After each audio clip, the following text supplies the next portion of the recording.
കുറച്ച് തടിച്ച് വീണ്ടും വീർത്തതുപോലെയും നമുക്ക് ബ്ലഡ് ഒക്കെ വരാൻ തുടങ്ങി.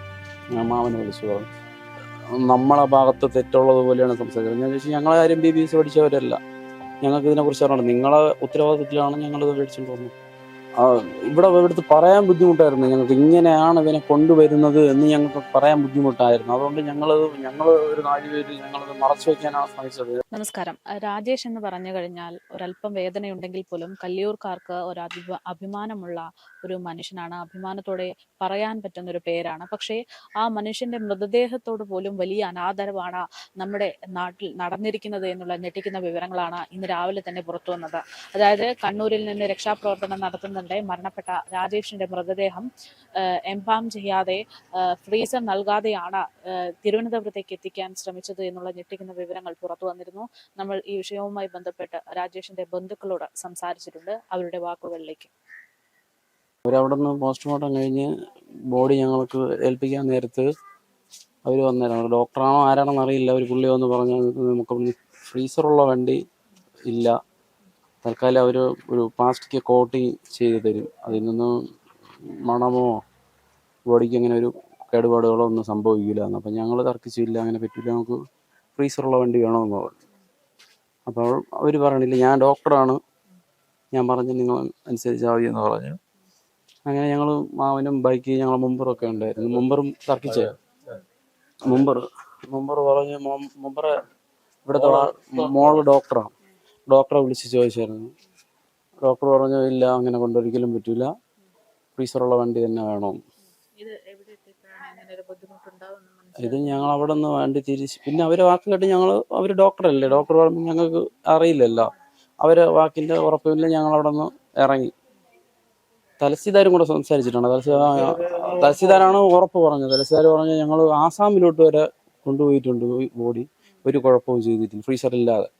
നമ്മളത് വിശ്വസിച്ച്, ഞങ്ങൾക്ക് അറിയില്ലല്ലോ. ഞങ്ങളവിടെ നിന്ന് ചാവക്കാട് എന്ന് തൃശ്ശൂർ കഴിഞ്ഞ് ചാവക്കാടിൽ ഹയാത്ത് എന്ന് പറയുന്ന ഹോസ്പിറ്റലിൽ വഴിക്ക് വെച്ച് തന്നെ ഇത് നമ്മൾ കയറ്റി ഒരു അരമണിക്കൂർ കഴിഞ്ഞപ്പോഴത്തേന് ബുദ്ധിമുട്ടാണ്, അകത്തിരിക്കാനോ നമുക്കൊന്നും പറ്റില്ല. എന്നിട്ടും ഞങ്ങൾ രണ്ടുപേരും അകത്തുണ്ടായിരുന്നു വണ്ടിയിലകത്ത്. കുറച്ചുകൂടെ വന്നപ്പോൾ ഇവന് കുറച്ച് തടിച്ച് വീണ്ടും വീർത്തതുപോലെയും ഇവിടെ നമുക്ക് ബ്ലഡ് ഒക്കെ വരാൻ തുടങ്ങി. ഞാൻ മാമനെ വിളിച്ചു പറഞ്ഞു, മാമൻ പറഞ്ഞു, നോക്കണ്ട, നീ അടുത്ത് കാണുന്ന ഹോസ്പിറ്റലിൽ കയറ്റിക്കൊന്നു. അങ്ങനെ ചാവക്കാട് ഹയാത്ത് എന്ന് പറയുന്ന ഹോസ്പിറ്റലിൽ, പ്രൈവറ്റാണ്, അവിടെ കൊണ്ട് കയറ്റി. അവിടെ കയറ്റി കൂടെ വേറൊരു എൻ്റെ അനിയൻ കൂടെ ഉണ്ട്, ആളെയും കൂടെ ഉണ്ടായിരുന്നു. അവൻ വേറൊരു ആംബുലൻസ് അവിടെ സംസാരിച്ച് റെഡിയാക്കി. അപ്പോഴും ഞാൻ ഈ ഡ്രൈവർ അടുത്ത് ചോദിച്ചു, ഞങ്ങൾ അവിടെ നിന്ന് ഇങ്ങോട്ട് സംസാരിച്ചു. അപ്പോൾ ഡ്രൈവർ പറഞ്ഞു, ഞങ്ങളിത് അറിഞ്ഞിട്ടില്ല. ആദ്യമേ അവർ ഈ ഡോക്ടറുടെ അവിടുത്തെ മെയിൻ റോഡ് ഡോക്ടർ ഉണ്ടല്ലോ, സൂപ്രണ്ട് സംസാരിച്ചിട്ടുണ്ട്, സൂപ്രണ്ടാണ് പറഞ്ഞത്. അപ്പം ഞാൻ പറഞ്ഞു, എനിക്ക് അയാളെ പുള്ളി നമ്പർ വേണമെന്ന് പറഞ്ഞു. പുള്ളിയുടെ ഫോണിൽ നിന്ന് ഫോൺ വിളിച്ച് എനിക്ക് തന്നായിരുന്നു. അപ്പം ഞാൻ അവരോട് സംസാരിച്ചു.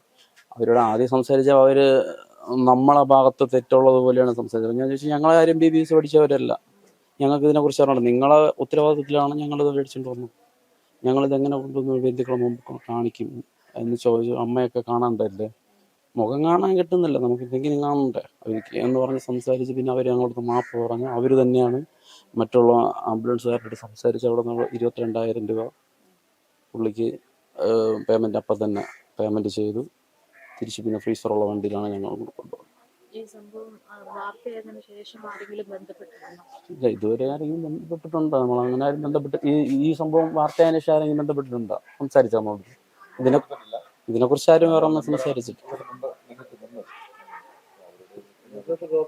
മുഖ്യമന്ത്രി അടക്കം നേരിട്ട് വന്നതാണ് ഇവിടെ. അന്ന് നിങ്ങളുടെ ഒപ്പം എന്ന് പറഞ്ഞതാണ് മുഖ്യമന്ത്രി. പക്ഷെ ഇങ്ങനെ ഒരു അനാദരവ് ഉണ്ടായതിനു ശേഷം ആരെങ്കിലും ഒരു മാപ്പെങ്കിലും പറഞ്ഞ് ബന്ധപ്പെട്ടിരുന്നു എന്നാണ് ഞാൻ ചോദിക്കുന്നത്. നമ്മളറിയാൻ അങ്ങനെ ആരും വിളിച്ചിട്ടില്ല. ഞങ്ങൾ ഈ കാര്യം ആരുമായിട്ട് ഷെയർ ചെയ്യുന്നില്ല. എന്ന് വെച്ചാല്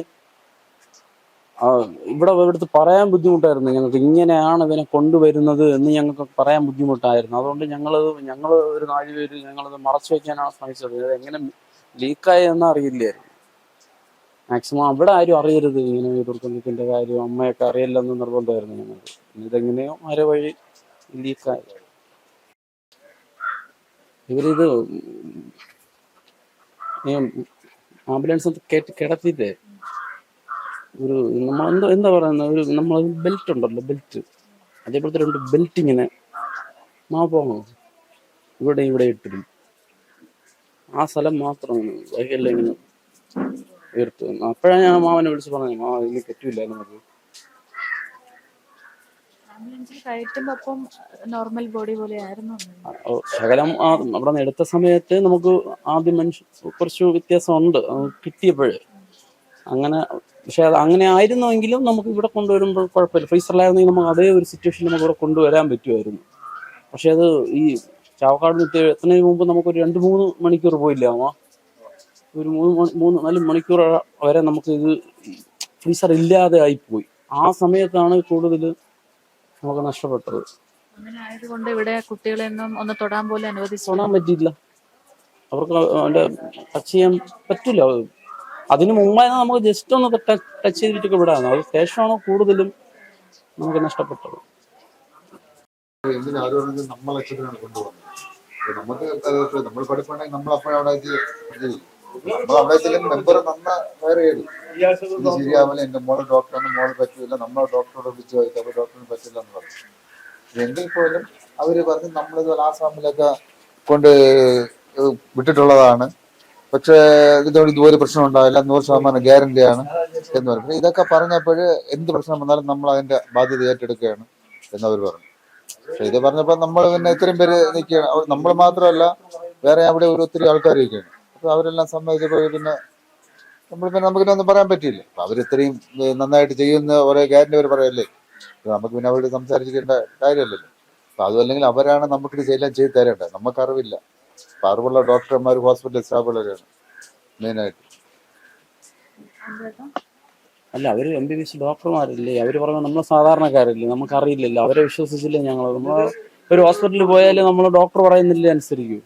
നമുക്ക് സ്വന്തമായിട്ടൊരു ഇഷ്ടം ഇല്ലല്ലോ. അപ്പം ഡോക്ടർ പറയുമ്പോൾ അല്ല, നമ്മൾ എൻ്റെ അടുത്ത് സംസാരിച്ച സൂപ്രണ്ടാണ് 2ാമത് പ്രശ്നമായപ്പോൾ കൊടുക്കുന്നു.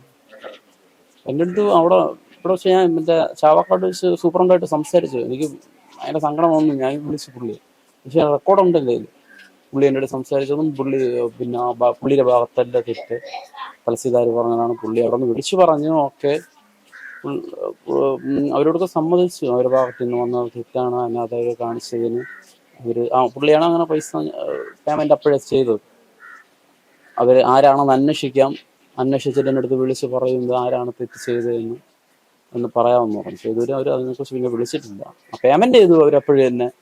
വേറെ സംസാരമൊന്നുമില്ലായിരുന്നു. പുള്ളി പിന്നെ നമ്മൾ ആംബുലൻസ് ഡ്രൈവറിൻ്റെ അടുത്ത് അപ്പോഴും തന്നെ ഗൂഗിൾ പേ വഴി തന്നെ അപ്പോഴും തന്നെ പേയ്മെന്റ് ചെയ്തതായിരുന്നു. പക്ഷെ നമ്മൾ ഈ പറയുന്നത് രാജേഷ് എന്ന് പറയുന്ന ഒരു മനുഷ്യനെ ഈ നാടിനെ ഒന്നടങ്കം മറക്കാൻ പറ്റാത്ത ഒരാളാണ്. അദ്ദേഹത്തിനോട് കാണിച്ച ഈ ഒരു അനീതി ഇപ്പോൾ അച്ഛൻ പറയുമ്പോഴാണ് ഞാൻ ശ്രദ്ധിക്കുന്നത്.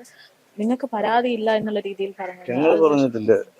ഞങ്ങൾ പറഞ്ഞില്ല, ആരോ പരാതി ഇല്ലെന്ന് പറഞ്ഞ് ബോഡി കൊണ്ടുവന്ന് കത്തിച്ച് കളഞ്ഞല്ലോ, ഇനി ഒരു പരാതി ഞങ്ങൾക്കില്ലെന്ന് പറഞ്ഞിട്ട് ഞങ്ങൾ അങ്ങനെ ആരോടും പറഞ്ഞിട്ട്, ഒരു പത്രപ്രവർത്തകരും പറഞ്ഞിട്ടില്ല, ആരോടും പറഞ്ഞില്ല. ഇതിൽ വേക്കുമായിട്ട് ആരോ അവിടെ ചെയ്തിരിക്കുന്നു. അവിടെ നിന്ന് വിളിച്ചാണ് ഞങ്ങൾ അറിഞ്ഞത്. ഈ മോനെ 2 വർഷം തികഞ്ഞപ്പോഴുള്ള ചടങ്ങിന് വന്നപ്പോൾ ഇല്ല, 2ാമത്തെ മോൻ നേരത്തെ മരിച്ചിരുന്നു. 2 വർഷം തികഞ്ഞ നമ്മൾ ഇവിടെ കഞ്ഞി കയറ്റി. അന്ന് മലക്കറിയൊക്കെ വാങ്ങിച്ചോണ്ട് വന്നു. അന്ന് ഒരു ദിവസം നിന്ന് പിറ്റേന്ന് കഞ്ഞി ഒഴിച്ച് മറ്റേ കൂട്ടുകാരോട്ട് പോയി.